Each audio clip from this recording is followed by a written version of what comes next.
One. Boom! What up, ladies and gentlemen? Well, it's Monday. It sure is. You might have an awkward relationship with your work. How about with your spouse? I was totally going to make that joke. Yeah, you can go with that one. All right. Well, we got some special stuff for you guys today. Check it out. Shut up and sit down. The Business Bros Podcast was created for you. Learn from the business professionals who come to share their stories. Find out what's working in business, on social media, what's hot and what's not, straight from the mouths of successful entrepreneurs out there doing the real work. And now, welcome to another episode of Business Bros. All right. It is that time. So, Anita, I forgot to tell you during the pregame, James also randomly drops in movie quotes. Have a nice day. Video clips. You ever see those? It's just what we do on the show. But James, go ahead and We drop have fun. Sure. Here it goes. All right. Well, welcome back, ladies and gentlemen. Another awesome week, ready to rock and roll with the Business Bros Pod. We're so excited to be back here today, and do we have an exciting show for you? Our guest today is a licensed therapist with over 25 years of clinical experience. Throughout her career, she's found great success in helping individuals, couples, and families discover deep, long-lasting resolutions and live the life they've always wanted. Perhaps most uniquely, our guest is a trilingual professional and offers her services in English, French, and Hindi. Our guest has learned that through exploration, understanding, and action, we can learn to be the best version of ourselves and build healthy relationships with others. We're so excited. Did I say that before? I think I did. We're so excited to have an incredible guest on our show today, and we're anxious to learn more about her. Give a warm welcome to, and get ready to shoot your questions to, Ask Anita Astley.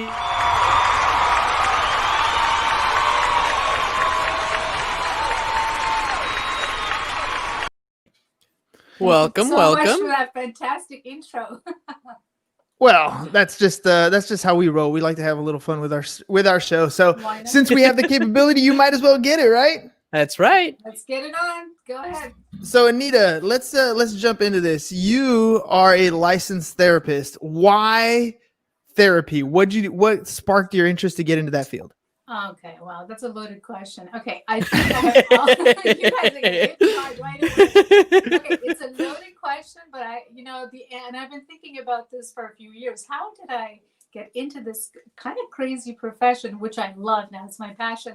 I think I was always a therapist. I'm the middle child in my family, and my mom used to come to me with all her issues, and then my brothers would come to me. I think I was trained as a therapist at a young age. So now, and my dad used to say to me, because I would always push the envelope, I would always ask questions, and he would say, "Oh my God, you're such a shit disturber, always asking these annoying questions and challenging me."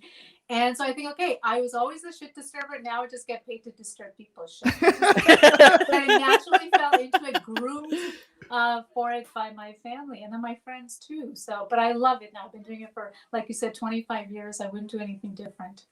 So you must have come across some bizarre situations. How do you keep your cool when you come across some stuff? Like I've seen your show that you do on Instagram, and you've done stuff that people would just drop jaw when the type of subject comes aboard, right? Like, but these are things that people are thinking about. So how do you kind of keep your cool or decide, what's normal, not normal, and it's kind of, I'd get kind of awkward, I guess, on certain topics. Getting awkward right now, it's okay. Right? It's but all you, relative, right?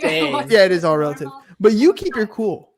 I try to, but I'm trained. I've been doing this for a long time. Keeping my cool is part of it, but I do lose my shit sometimes with my patients because I try to keep it real.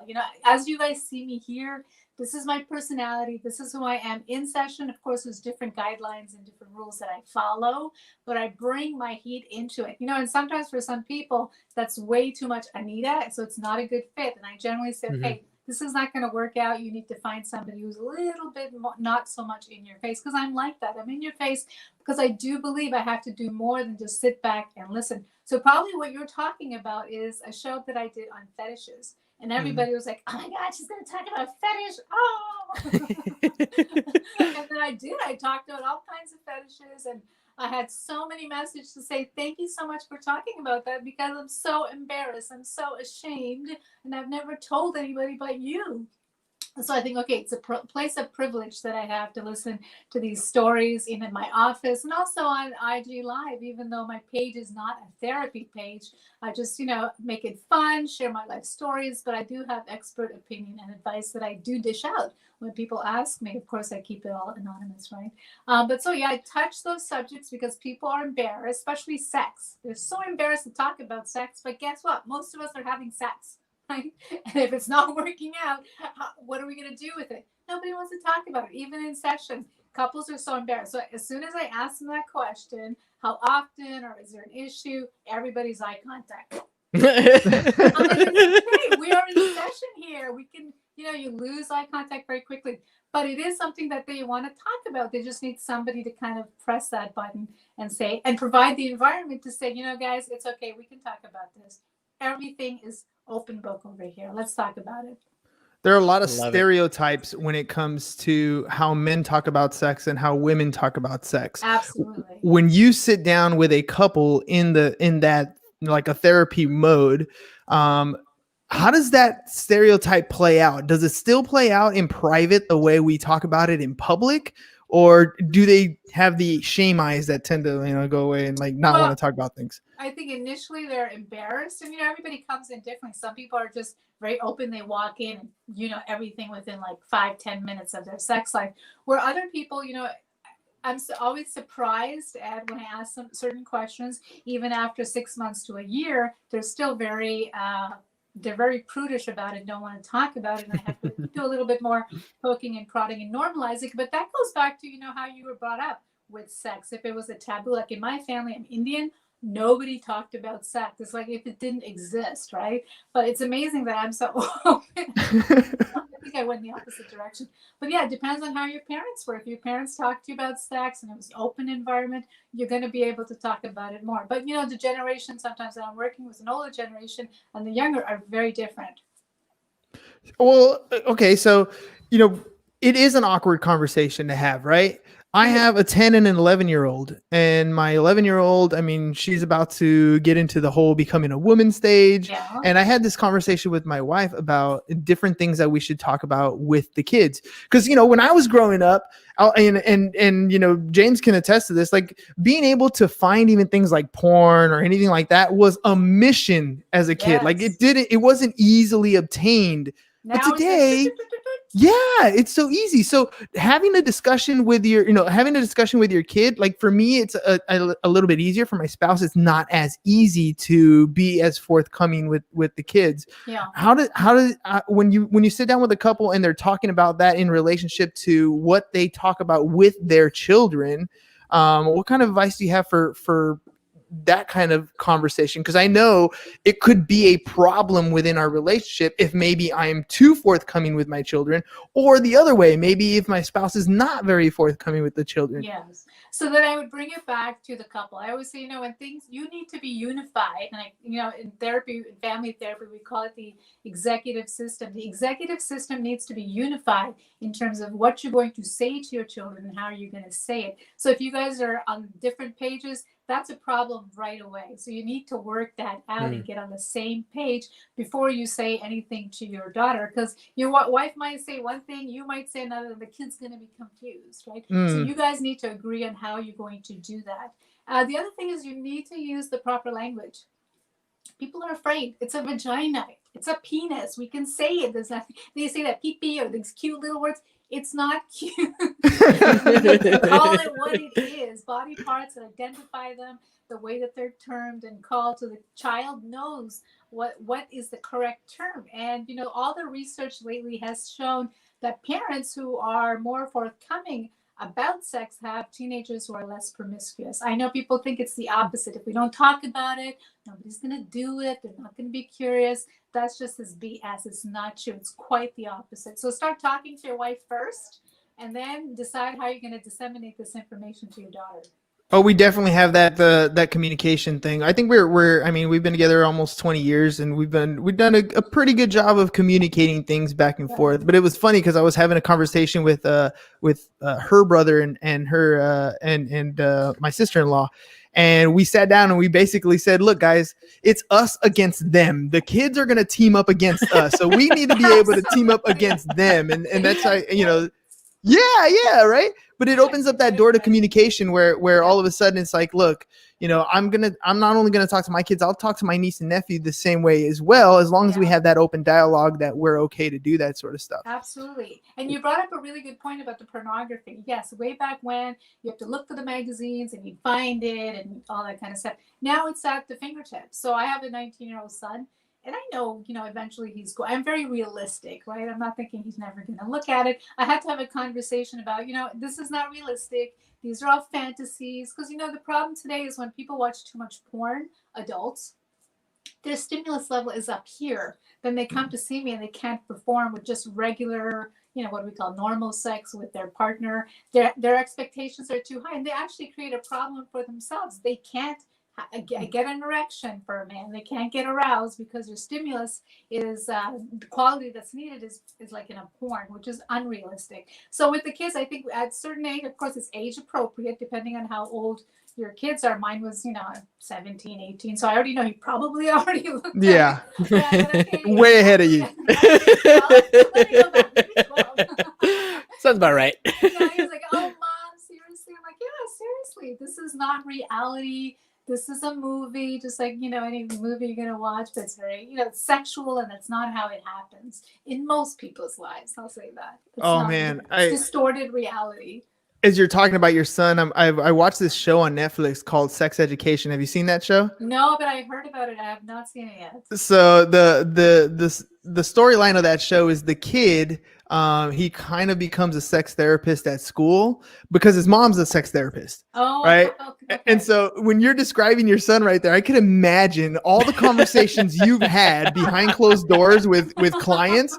And then all of a sudden you're like shifting your attention to him. He probably feels so observed when it comes to this relationship. Take that box in your room, honey. It's okay.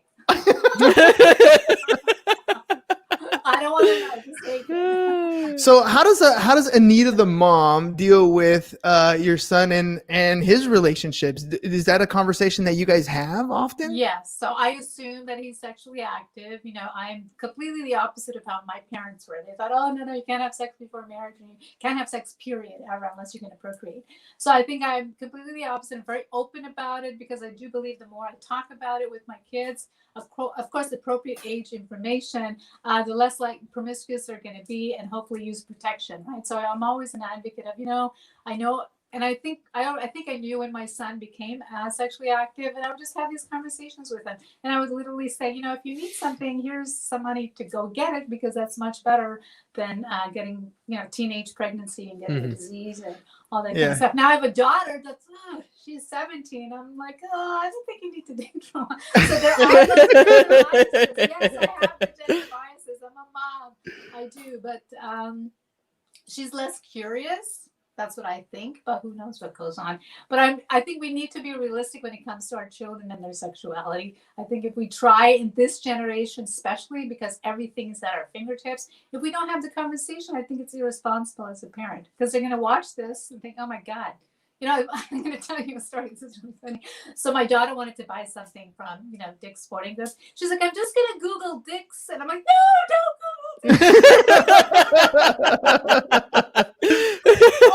Google Dick's. Mom, I'm like, yeah, well, you should have asked. You gotta ask, right? Their name. That's so funny. But then we had a conversation because all these images popped up, right?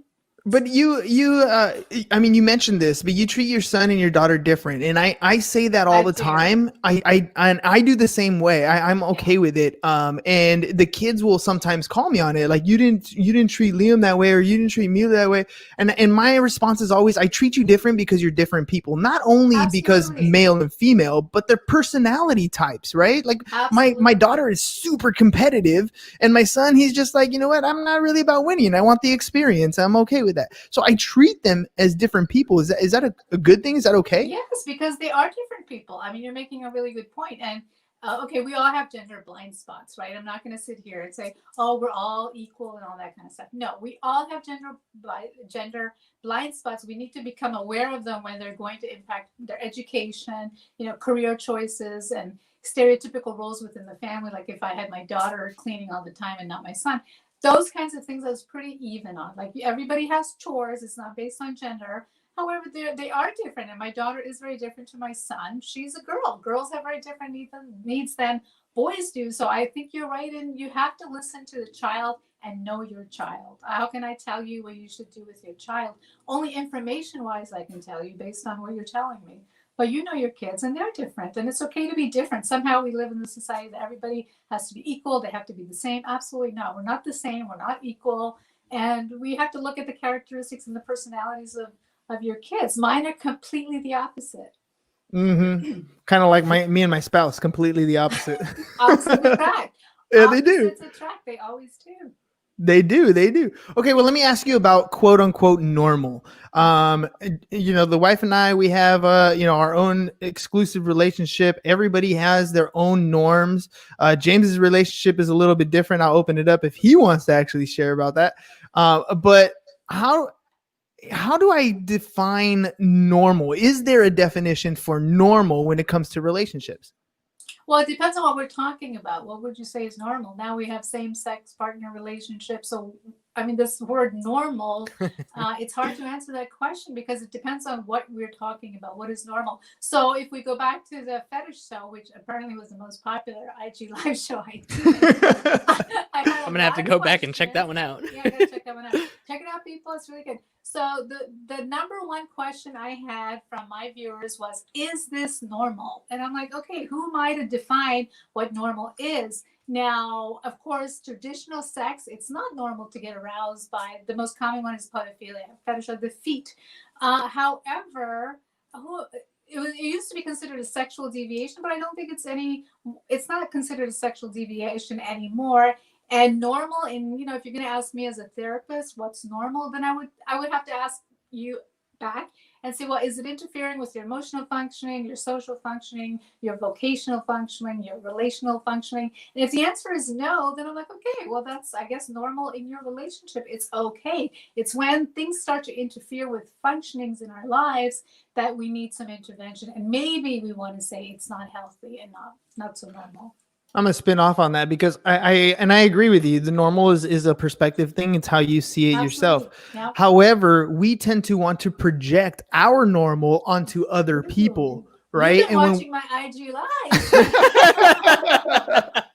live. Direct quote. Well, that's one of the things. That's one of the things I like about you is what you're saying to people. It's a lot of times it's how I'm thinking, right? So and for me, it's always been one of those things where you never have control over other people. It doesn't matter. You can't make them do things. You can't make them think things. You can't do any of this stuff. The only control you ever have is how you respond to any particular situation. Absolutely. Right? And that's such a good point because this is the number one problem that couples have, right? They sit in front of me and their partner will express something and they will say, that's not the truth. That's not true. How can you tell your partner what they feel is not the truth? There's an objective and a subjective reality, right? And I use an apple, for example. That's an objective reality. We can all agree this is an apple. But the subjective reality is going to be you taste it, I taste it, you taste it, I say it's sour, you say it's sweet. Literally, couples will sit there and say, no, it is sweet. I don't know how the hell you can say this is on and on and on because they need their partner to think exactly like them, to taste the apple exactly like them. That's never going to happen because, we all come with different circumstances. In the past, maybe, if we use the apple analogy, it's so simple, that's why I like it. Maybe I always had sweet apples on my life, and this is just a little bit tart. It's going to be very different for me because of what I bring to that table, to the apple, just to make it simple. So we're bringing a whole bunch of our past stuff to the relationship we're in right now, and we use that to evaluate what our reality and what our truth is. You're right. That is one of my favorite quotes to use in my relationship. I use that all the time, right? Perspective. You didn't watch that one. The dance. Wrong. It's not a good dance. You don't want to be stuck in that.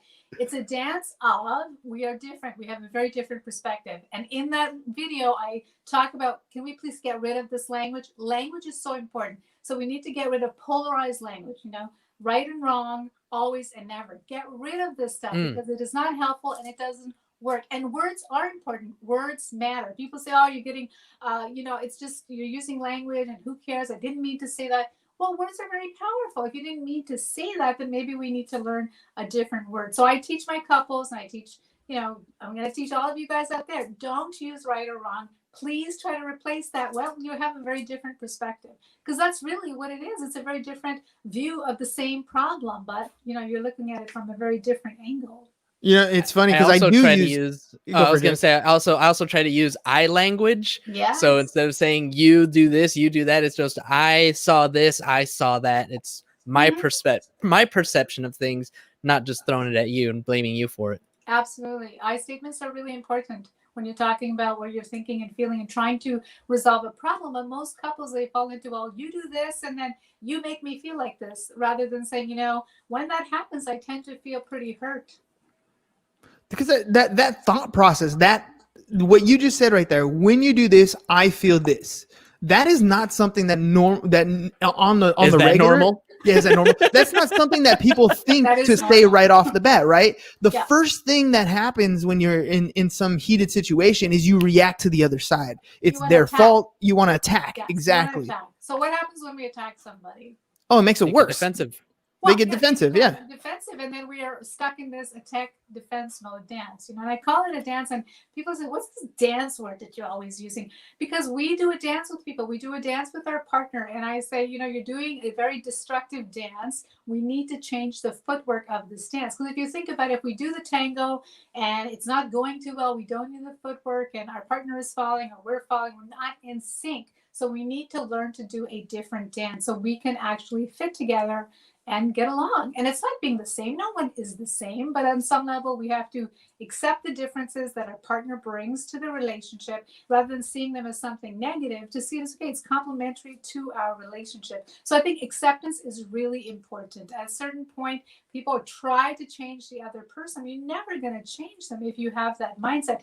And I'm a therapist, so I'm saying, of course, I believe in change, but I believe in, and I don't say change because change is huge. I tell somebody to change, like, oh my God, it's overwhelming. You don't just learn to do some things differently. So how about we're speaking of change, like when you're doing the dance, I'm the type of personality who gives more of whatever. I make the coffee in the morning or make the breakfast or, I help make the bed or whatever it is. I'm constantly in the thought process of what else can I give? Right. And I do it in two thought processes. One is, it gets done, right? So whatever it is, right? And the second is, I know that your wife's calling me right now. Right? Yeah, she's hitting me up right now, right? That's not true. Well, I mean, I think she would attest to that too. But Okay, so but the other share of that. Yeah. And I in other words, in my relationship, I tend to be the one who puts out more of that kind of effort, right? Because my love language is more of that. Right. And her love language is not so much of things done. It's more of like this weekend, for example, I went and bought rollerblades and we went to, the park and we were rollerblading and roller skating. That to her, that's her love language, having an Quality ideal time. moment, quality time. Mm-hmm. So yours is acts of service and hers is quality time. Exactly. Different. It's the dance that we have when you're dealing with clients. Is there ever a sense where, and I know it's the answer here, but is there ever a sense where I'm doing more, they need to do more, or I don't care to do more, I'm already doing enough? Yeah, so that's very common because today we have dual income families, right? Everybody's working, but they expect the same outcome. And I say, listen, guys, you're not going to have the same outcome when maybe your parents, one was at home and one was working, or somebody and I don't want to minimize that at all because I was a stay-home mom for a long time. So I know it's a full-time job. It's a lot of work. You never get a break. But today, most people are working out of the house. So then what's going to happen inside the house? And I have, people are always arguing about tasks. There's always one person feeling like they're doing more. And I will have to say the research, again, does suggest that women still do 99.9% of the work in the house, even though they're working outside the house. That is so true. And I'm not blaming men for this. I'm just saying there is a lack of a discussion on how these things are going to get done. So they're assuming certain roles in the relationship, and there's a lot of resentment and anger that builds up when there's not a conversation about it. So I really have to, break it down for them and say, listen, this is really system optimization. Both of you work. How are we going to make the family function better and more efficiently, especially when there's kids involved? So a million activities going on.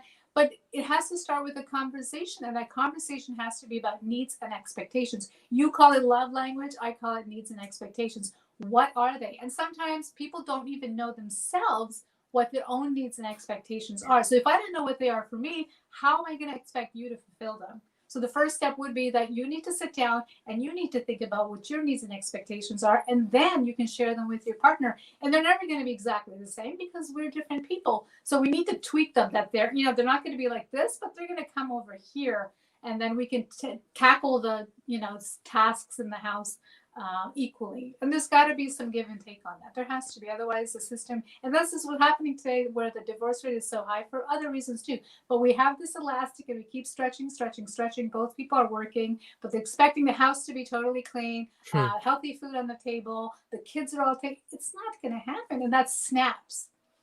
So I have to bring people down and say, listen, you have to hire people to help you. If both of you are going to work outside the house, you're going to have to get some help. You're going to have to spend some money. Sometimes people don't want that. But in order to save the relationship and stop having so much stress, you need to kind of do that. I don't even have kids, and I was talking to my wife about how excited I would be if I had somebody folding my laundry. That's my role, dude. Oh, no, me role. too. Me too. I love folding laundry. I watch like Steven Universe or whatever, It's my TV time. Yeah. crap same. TV I want to watch. Yeah, exactly. So you're Yeah. multitasking, right? Yeah, well, I mean, it's an excuse to sit down and watch crap. That's what it is. Exactly. I don't feel so bad about the junk that I'm watching. You're multitasking, which is good. But again, it needs and expectations. We need to know what are our needs and expectations, and then talk about them with our partner and have them share also. So, I mean, I know the stereotypical answer to this, but if you had to pinpoint maybe a little more in depth why our divorce rate is like at 50%, from a therapist point of view, what do you think, where would that explanation lie? Okay, well, I don't have the latest research on the variables of why, but why is a good question. And what I see happening is, 25 years, I see couples changing. And the biggest change is that everybody's working. And there's so much stress in the relationship that people are no longer sitting down talking to each other. I mean, texting, and I love technology. I mean, look what's happening through technology.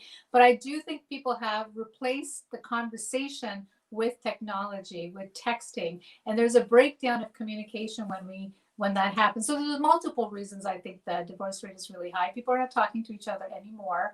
They have access to information that they didn't have before, like start texting other people, and that's a violation of their relationship. They're working outside the house. Both people are working outside the house. Then how are you going to manage that household? And instead of talking about it, having a productive conversation, they're constantly fighting. So imagine, how do you save a marriage where you're constantly fighting and there's so much stress? It's like a balloon and it bursts. And there's infidelity, of course. And now women are at higher rates of infidelity because now they're working outside the house, so they have more opportunity if they're not happy at home. Before, they were staying home. Literally, was the mailman was probably the only guy. That's actually true. Right? But now they're working, they have access to a lot more men, and if their relationships are not going well, then that does happen. I'm not advocating that because that just creates more problems and more headaches. So there are multiple reasons for why the divorce rate is so high. But I always, in my last IG Live, I talked about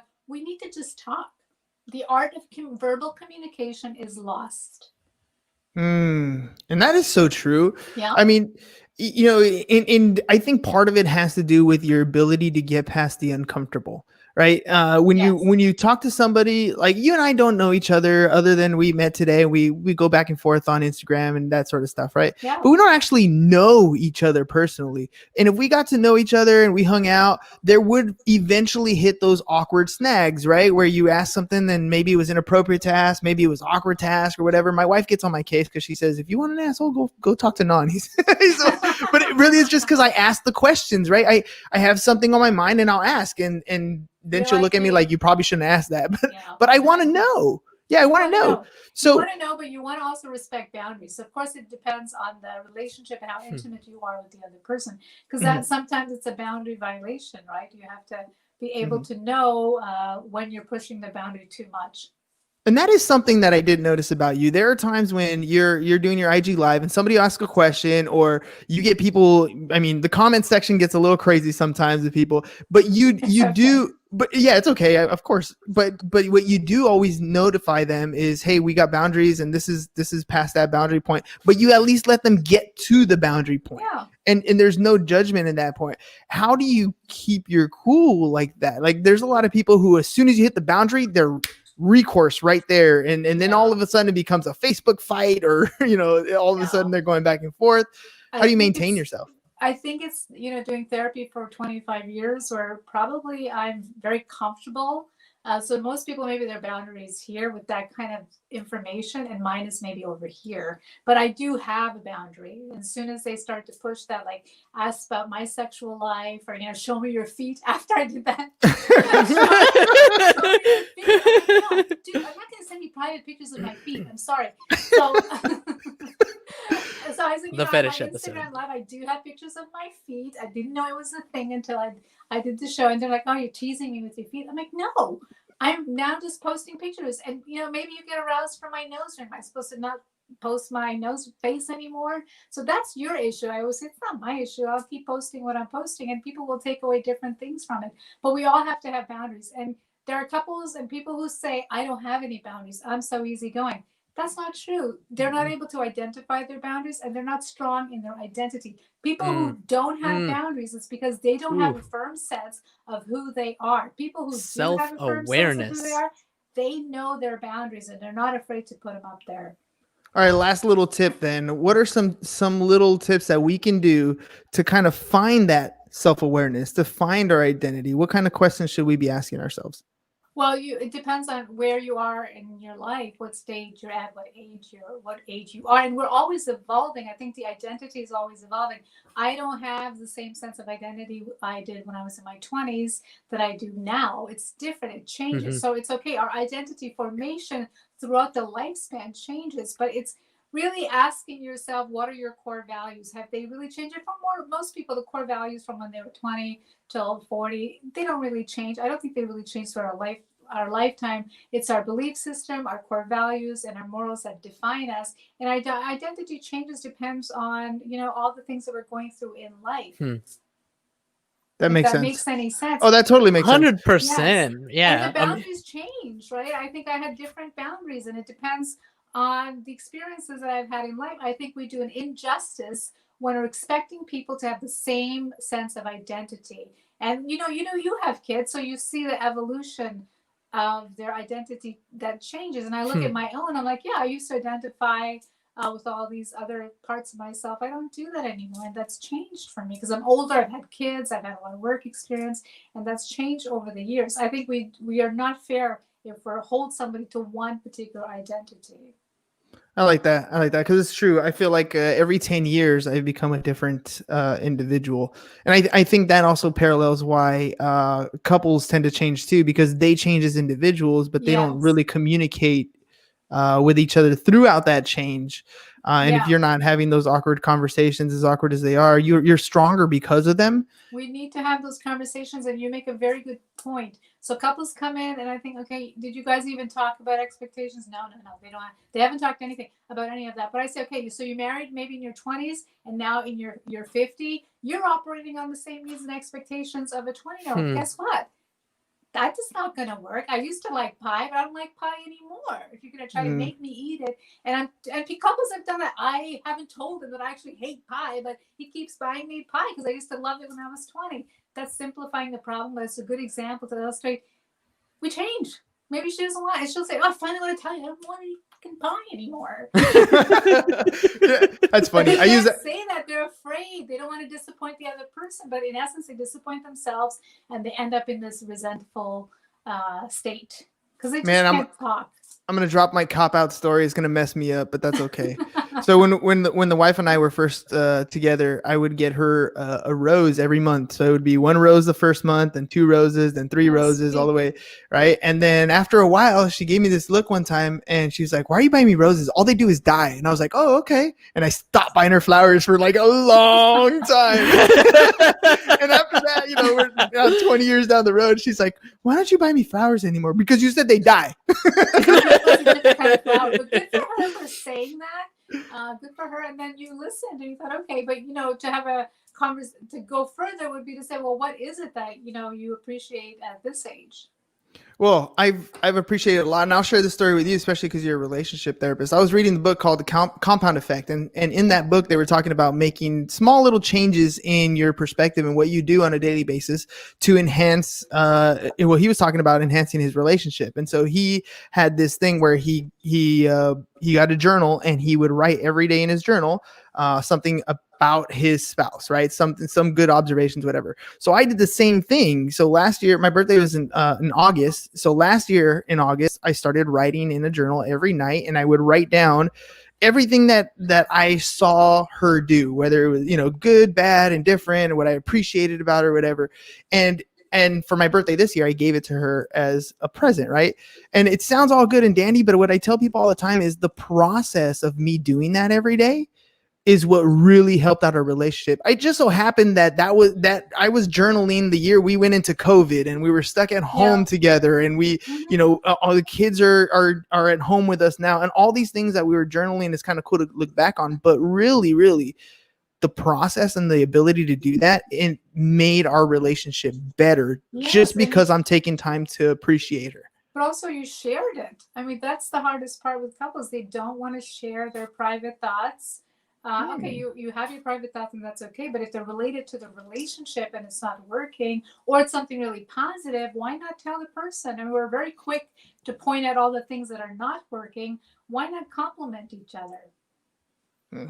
Why not? Affirmations, right? We like to hear good things. I do. I don't know about you guys, but always. Sometimes when I tell myself, I got to believe it though. That's the only difference. Anita, it's been awesome. I knew it was going to be fun talking to you today. Do me a favor, for our listening audience, can you tell them how they can get more information for you? They can go to my website, www.anitaastley.com, or go to my Instagram page, Ask Anita Astley, and I'm also on YouTube, Ask Anita Astley. Boom. And when is your show, your weekly show on Instagram? My weekly show is on Thursdays at 5 p.m. Central Time. So go ahead, guys, check her out. And she does live calls, so you can call her, ask questions. You can go on Instagram, post your questions. I mean, this is how you get the answers that you're looking for. At least, lift up that first page and start digging deep into what you got going on. Yeah. You never know what kind of doors it's going to open up. Just ask the questions. Absolutely. Ask questions. Don't be shy to talk. We just got to talk. I can't say that enough. Let's have a conversation. Let's put the phone down. It's just verbal. Let's use our mouth here for talking and sharing. It's what it's there for. The gift of gab. All right. I don't think it means what you think it means. No. Anita, thank you very much for coming on the show. Really appreciate you taking the time. I know it's you're 2 hours ahead of us. So it's 4:30 for us, 6:30 for you. 6:30 for us. Time for dinner. Okay, thank you guys. It was so fun to be here. Let's do it again. Thank you very much. Ladies and gents, that's all we got for you guys today. Peace. Peace out. Bye-bye. Bye. Thank you for listening to the Business Bros Podcast. Are you looking to get more clients or to increase your income? Hernan, the business bro, can help you generate referrals through the power of podcasting. And James, the insurance bro with Pipeline Insurance, can help you effectively add insurance to your existing business. If you are ready to create wealth today and generational wealth for tomorrow, email businessbros@csfirst.com to schedule a free consultation or join the Business Bros Network, www.businessbros.biz.